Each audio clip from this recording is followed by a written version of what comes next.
The Oneacademy is the heart of our company. Cryptocurrency is not an easy product. It's a very innovative product based on technology and based on very, very complex concepts. For us to be part of this financial revolution, to be part of cryptocurrency and of a community, we need to understand exactly what we do and what we talk about. And this is why we have the Oneacademy. The Oneacademy provides you with concepts, provides you with explanation on cryptocurrency and on the financial world. I would encourage everybody to join the courses, to do the certificates, and to understand thoroughly how to use cryptocurrency, what cryptocurrency is, and how we can change the world by using cryptocurrency. Oneacademy. Learn today, lead tomorrow. Okay, as said, I am Kesby, and we are here to let it go. That is the objective of this week's Oneacademy. Tune your attitude to let go. All the apparently disagreeable things that has been going on, let's let it go. And one of the things you require is some level of mastery of the brain. One thing about the brain, it never comes with a user's manual. You have to learn, you have to work, you have to strive before you can thrive.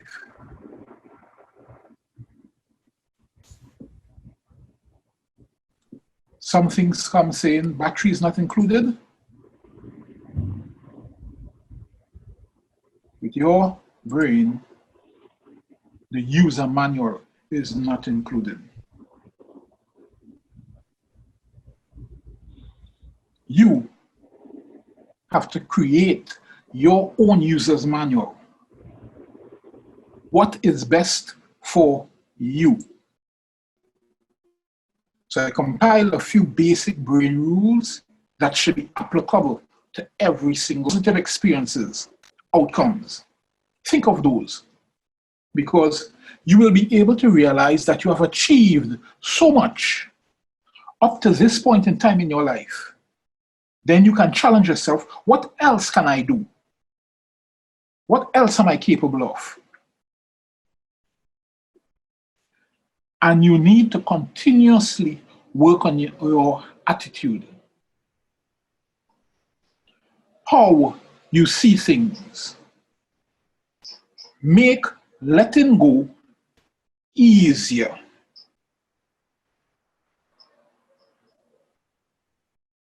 As presenter said in the last couple of days, faith, love, and determination. You have to be determined to work on your attitude. As Dr. Ruja said, take 100% responsibility for everything that happens in your life. It is a determined result you seek. Have as many senses involved in positivity, and I jumped over smile more because that could be standard, but we'll get to that later on. Have as much senses involved in positivity. See it, hear it, touch it, feel it, if possible, taste it. The more senses you have involved in an activity, the more it sticks, and the more you learn how to gravitate towards positivity. And teach. When you teach, you are teaching yourselves as well. Because while teaching, sometimes you get an epiphany. You start to see things differently. In order to teach, there are other things you must do. You must research and read.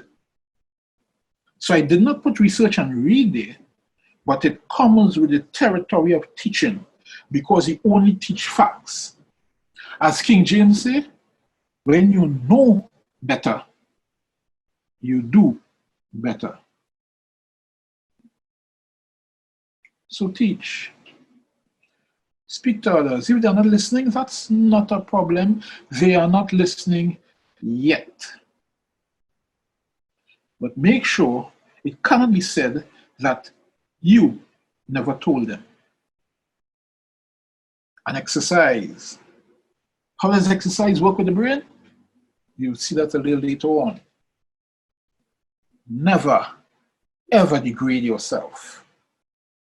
As we all know, your brain does not know the difference between reality and a mental picture that you create. It does not know the difference.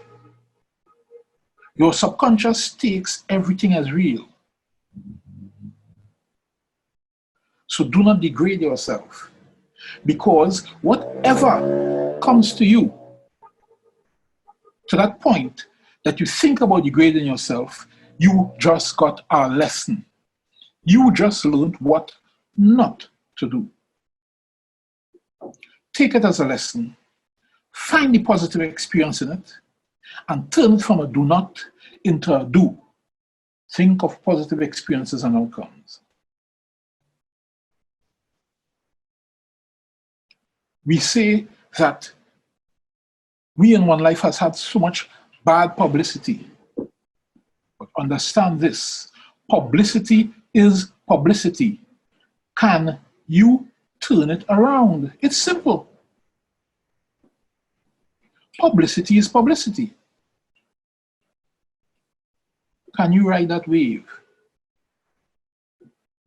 If you bounce your toe, will you spend the remainder of the evening crying because of your toe?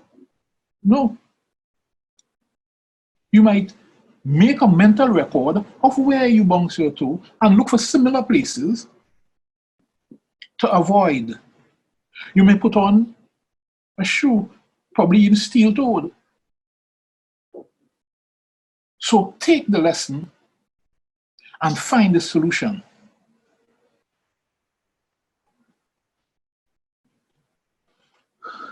That, of course, says do not see the bad in everything.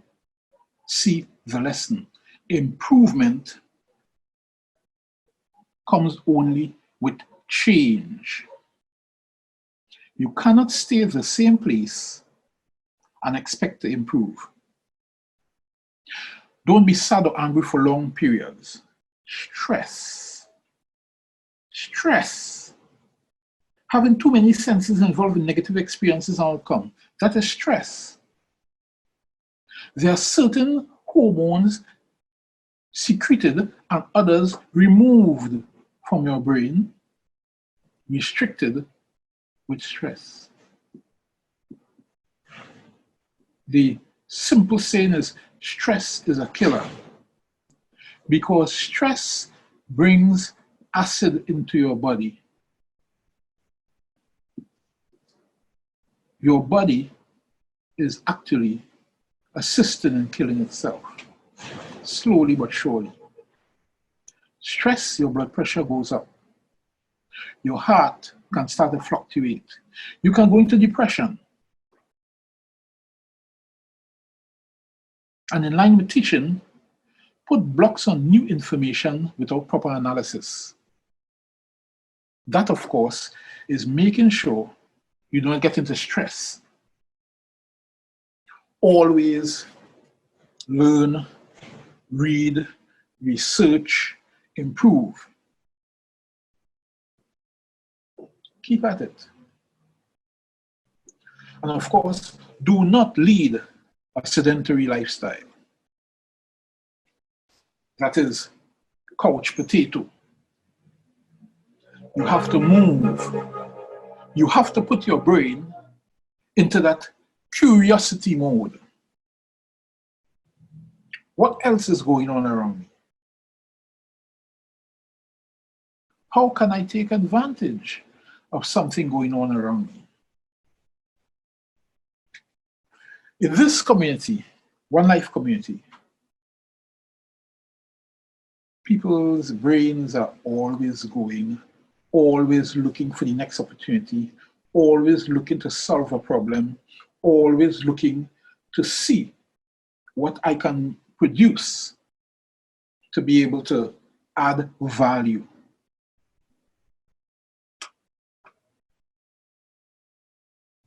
In school, you are taught to work and make money to see about yourself and your family. Nothing about value comes in that conversation whatsoever. And hearing the term add value opens up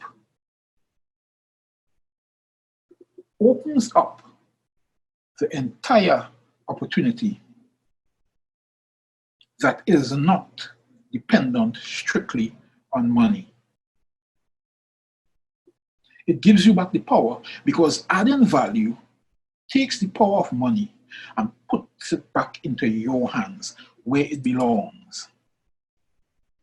So, for your brain, compile your own user manual.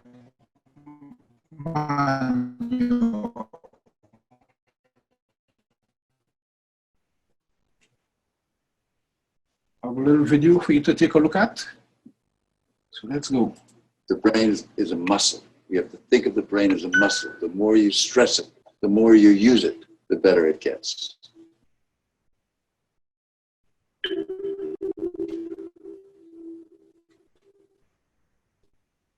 Stronger each nerve cell gets, which is really, I think, the most revolutionary way to think about exercise and what all we're doing with exercising, not just building our muscles, but really taxing our brain. Parts of our brain to be the best movers, to plan, to predict, to sequence, to remember. Abstract thinking came along, and then we had words, and then we became much more verbal, and we used the same nerve cells that we evolved to help us be the best movers, to be a thinker, to be cognate. I really believe that most people are manipulated by their brain. And the reason they're manipulated by their brain is they don't understand what's happening. And it is my fundamental base belief that the more you know about what your brain is doing, the more you understand the chemicals that are flowing, the more you can take control of it. And in my own life, one of the earliest wins I started getting was just, I started reading about the brain. I started reading about neuropeptides and neurotransmitters, and just really understanding that there was a specific chemical that was happening at a specific moment. And you talk about faking a smile and how it actually does have an impact, as long as it touches the corner of your eyes, though, and it can't be too false, or it doesn't trigger the vagus nerve. And I mean, like, all of this stuff it's quantifiable, right? So you can go in and you can really look at what's happening. And once you realize what's happening, you'll be shocked at how much you can manipulate it. You'll be shocked at how much you can actually go, like what I need right now with my spouse, significant other, whatever the case may be, is I need to reconnect, right? I need to do things that are going to pump oxytocin. I was just going to ask you, what do you think is the most powerful rewilding technique that these guys should implement in their lives right now? Well, I think you start with diet and exercise and sleep. I mean, the three things that are really there, and you know, it's hard to choose one over the other. Then you add in nature, huge, mindfulness, because if you're exercising, you're more likely to get more mindful, and then that can lead to your valuing and honoring your relationships much more. You have all these built-in genetic pushes that you need to pay attention to. You need to play, you need to exercise, you need to move, you need to eat right, you need to sleep, you need to be out in nature, and you need to be connected to others. Exercise optimizes brain function in three different ways. First, it makes the learner ready to learn. It puts them in the chair. It decreases their nudginess. improves their attention, decreases their stress levels and anxiety, improves their motivation, and helps them try things that they might not have tried before. That's one. The second thing is that it creates what we call the microenvironment, or the environment within our brains where our 100 billion nerve cells are swimming around, enriches that environment and with all kinds of nutrients and neurotransmitters that make our brain cells in an optimal way ready to do what they're supposed to do when we learn, which is to change. When we learn anything, we have to encode it. We have to have our brain.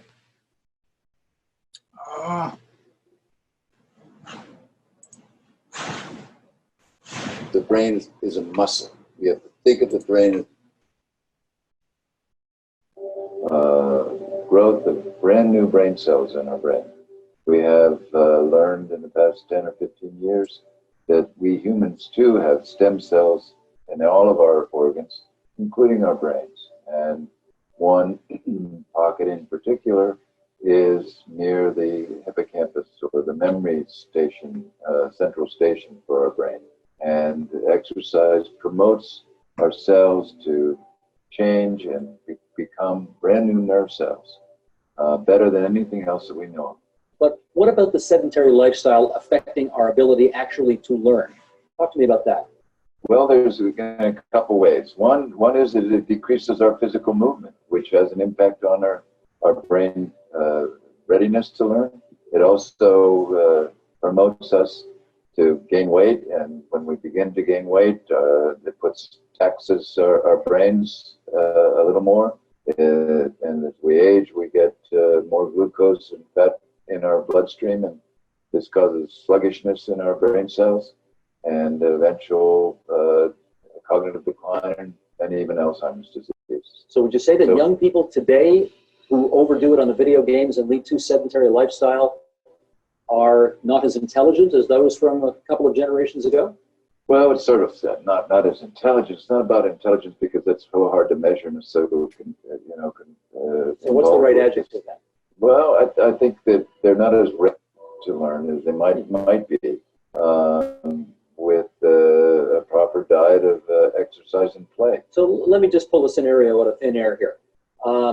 25 kids in a class, grade 8, they're 13 years old. What kind of exercise and how much exercise would you like to see them do during the course of that school day to make them able to learn better? Well, the ideal, of course, would be to break it up because the brain changes very acutely, very quickly with a little bit of exercise, 10 to 15 minutes of exercise, because we release all these neurotransmitters and make our attention system and our motivation system better. But that wears off after a while. But the ideal is probably 30 to 40 minutes of pretty intense exercise every day, moderately intense exercise, getting your heart rate up to about 75 to 80% of your maximum heart rate. So that means more than just pushing the desks aside and running around in circles, I guess. You really got to get outside for that, don't you? You got to get outside, or you got to get in the gym. Yeah. One of the countries that is the model in the European Union is Finland. And the Finns, in terms of the model, because they're performing at the highest level academically and on all the tests, and everybody's interested in what they're doing. Well, what they're doing is they're having their classes an hour long. 45 minutes they're taking the instruction, and 15 minutes in between they're either playing or they're exercising. They're outside or running around. They're doing just what you suggested.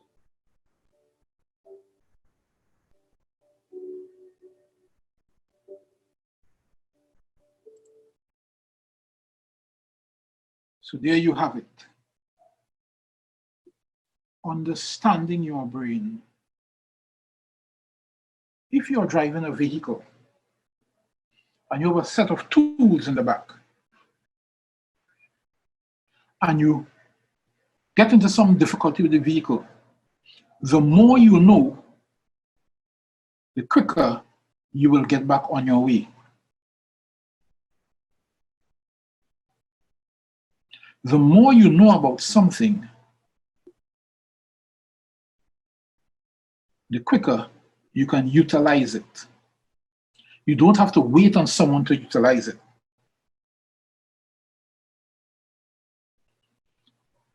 Example, we wait on the bank to tell us how we can grow our money, or rather, our currency.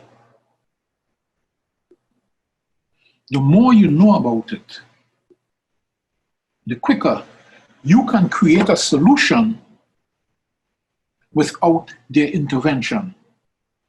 Same thing with your brain. You heard the guy talk about neuropeptides.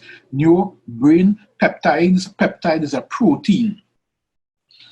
Neuropeptides are defined as small protein-like molecules produced and released by neurons through the regulated secretory route and acting on neural substrates. What is a substrate? A substrate for an artist is a canvas. For a graphic designer will have to think about what substrate this design is going on. Is it going onto paper? Is it going onto wood, metal, glass? And based on the substrate, the artwork will have to, of course, follow suit. So understand, small protein-like molecules produced and released by neurons through that regulated secretory route and acting on neural substrates, neural canvases.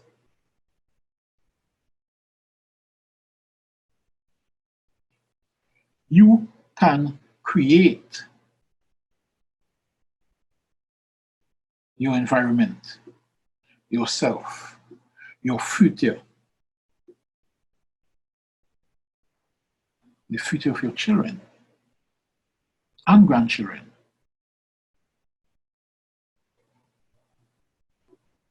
What hormones produce happiness? Let us get a small touch into when you know more about the brain. Because the gentleman mentioned neuropeptides and oxytocin. Happiness. Happiness requires dopamine, oxytocin, serotonin, and endorphins. These are moving around in your brain and giving you that happy feeling. Dopamine. Dopamine is anticipation of a reward. You can get dopamine production in your brain from dining on things like almonds, bananas, avocados, beans, and a visit to our own Zen spa. Because massage, you are anticipating a reward.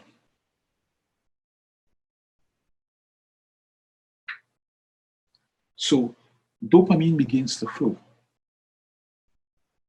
Oxytocin. Oxytocin, in a single nutshell, is called the cuddle hormone.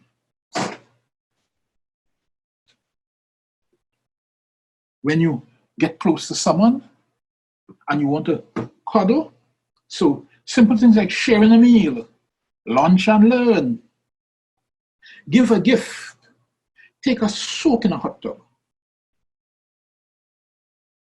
Serotonin. Serotonin is a multifaceted fella. He assists in sleep, assists you in cleaning out your body, and helps control nausea. So all those, when complete, give you that light feeling. When you take a good sleep, when you have a clean out, when you stop feeling nauseated, you feel nicer. And its production is assisted by green leafy vegetables and things like chia seeds. Endorphins. Endorphins interact with the opiate receptors in your brain to reduce the perception of pain. too low a level of endorphins can carry you into depression. But again, let's keep looking at the bright side. How do you get more endorphins in your body? Exercise, laughter. And with that laughter is social intercourse, but also sexual intercourse. Brings more endorphins into your body. Music. Well, something most ladies will know, chocolate. And Trinidad, that is why we are always smiling and happy. Spicy food helps produce endorphins. We need to understand that there's also a blood-brain barrier where blood cannot go towards the brain or the brain cavity itself.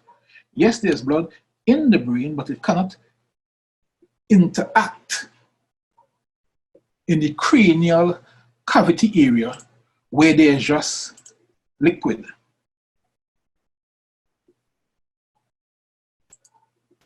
Understand your brain so you will learn how to hack it. When you start to feel sad, you will know that, whoa, I need some more dopamine coming in. How do I get that dopamine? Let me eat some bananas. Let me eat an avocado. Oh, I'm having a pain. I need to get more endorphins on the inside. Hack your brain. Hack your brain even to let go of situations that are not to your benefit.